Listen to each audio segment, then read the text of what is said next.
नमस्कार। उत्तर प्रदेश में allied and health care professionals के लिए कौन कौन सी और कितने काउंसिल काम कर रही हैं, और जो allied and health care professionals है ये कौन है? अलाइड हेल्थ केयर प्रोफेशनल्स जिसमें मेडिकल लैब टेक्नोलॉजिस्ट आते हैं, जिसमें ओटी टेक्नोलॉजिस्ट आते हैं, एनेस्थीसिया टेक्नोलॉजिस्ट आते हैं, फिजियोथेरेपिस्ट आते हैं, ऑक्यूपेशनल थेरेपिस्ट आते हैं, इसी प्रकार से अन्य 55 स्ट्रीम्स के लोग उसमें सम्मिलित होते हैं। अगर आप ये जानना चाहते हैं कि allied and health care professionals कौन कौन हैं, तो आप कमेंट बॉक्स में कमेंट कीजिए, ताकि हम इस पर आपको एक विस्तृत रूप से जो एक वीडियो बना करके भेजेंगे, ताकि आप जागरूक हो सकें। अब ये allied and health care professional council Uttar Pradesh में बनी है,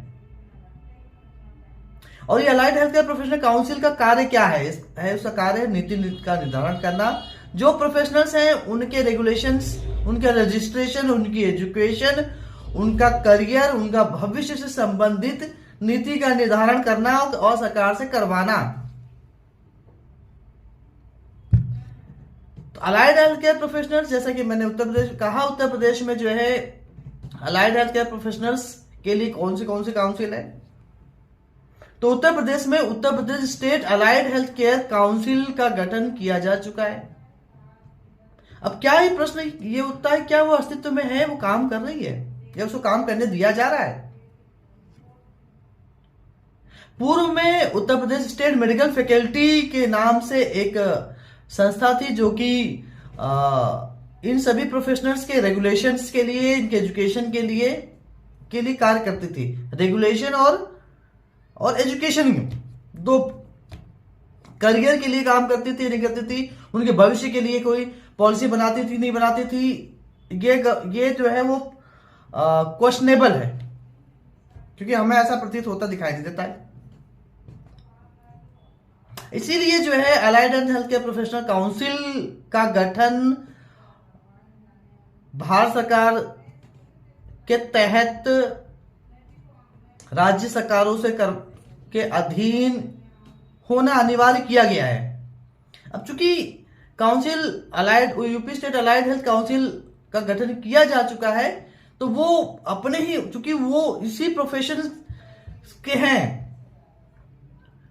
तो वो अच्छे से नीति का निर्धारण कर सकते हैं, रोजगार से संबंधित, एम्प्लॉयमेंट से संबंधित, स्किल से संबंधित, एजुकेशन से संबंधित, पोस्ट क्रिएशन से संबंधित अपने सजेशन सरकार को प्रस्तुत कर सकते हैं। परंतु उत्तर प्रदेश में अभी भी यूपी स्टेट मेडिकल फैकल्टी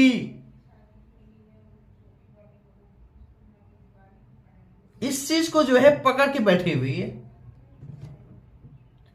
हमने कई बार देखा है कि कई प्रकार के पत्राचार जो है अभी उत्तर प्रदेश स्टेट मेडिकल फैकल्टी के द्वारा किए जा रहे हैं। अब अगर आप देखेंगे कि उत्तर प्रदेश में 316 पदों पर जो लैब टेक्नीशियन की पोस्ट है, उस पर सरकार ने जो है यूपी स्टेट मेडिकल फैकल्टी से पूछा कि लैब टेक्नीशियन के पद पर किनकी कौन कौन से क्वालिफिकेशन के लोग हो सकते हैं, तो उन्होंने कहा डीएमएलटी हो सकते हैं।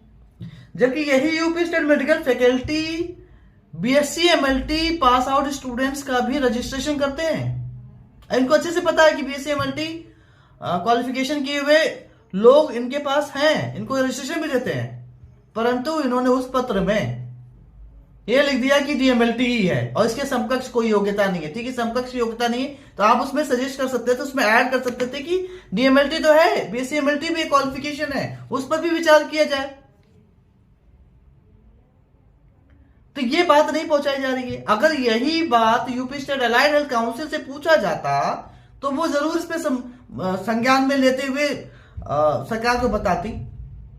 तो कहीं ना कहीं कम्युनिकेशन गैप है, और कहीं ना कहीं जो है ये जो इंफॉर्मेशन है, वो इंफॉर्मेशन सही तरीके से सरकार तक प्रस्तुत नहीं की जा रही है। तो मैं आपको बता दूं कि उत्तर प्रदेश में UP state allied health council का अस्तित्व बन गया है, उनका स्ट्रक्चर आ चुका है, उनके चेयरपर्सन भी अपॉइंट हो चुके हैं, मेंबर्स भी अपॉइंट हो चुके हैं, लेकिन क्या फुल फ्लेश काम कर पा रहे हैं या काम उनको करने नहीं दिया जा रहा है?